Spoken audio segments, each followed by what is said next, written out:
Resources లేక అవస్థ పడతా ఉంటే ఇచ్చిన డబ్బులు ఖర్చు పెట్టకుండా మీరు కాలయాపన చేయడం కరెక్ట్ కాదు, ల్యాబ్స్ కావడం కరెక్ట్ కాదు. This is one source we can get more funds. Government of India kitty is a bigger kitty. మన దగ్గర రిసోర్స్ క్రంచ్ ఉంది. అలాంటప్పుడు వచ్చిన డబ్బులు సద్వినియోగం చేసుకోకుండా మీరుంటే అది కరెక్ట్ కాదు, ఎక్కడ ఏ డిపార్ట్మెంట్ అయినా. నేను I'm very clear on that.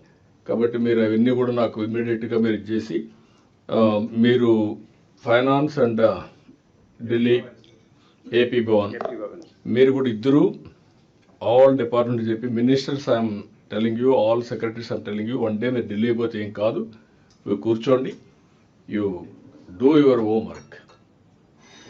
ఇట్లా అసిస్ట్ చేస్తారు ప్రవీణ్ గారు, వీళ్ళందరూ ఫైనాన్స్ కూడా హెల్ప్ చేస్తారు. కానీ మీరు మాత్రం దట్ ఈజ్ యువర్ రెస్పాన్సిబిలిటీ, ఇది నాది కాదు, మీరు డబ్బులు ఇస్తే నేను ఖర్చు పెడతా. That is only a reactive. You must be proactive. Proactive is different, reactive is different. Ministers కూడా చాలామందికి అవగాహన లేక 1.5 year అయినా ఇంకా మీరు ముందుకు పోయే పరిస్థితులు లేరు. మీరు ఉండాలి, మీరు లీడర్షిప్ ఇవ్వాలి, మీ కింద నుండే సెక్రటరీస్ కూడా గైడ్ చేయాలి, వాళ్ళు కూడా ముందుకు తీసుకుపోవాలి. Sir, just one submission, sir.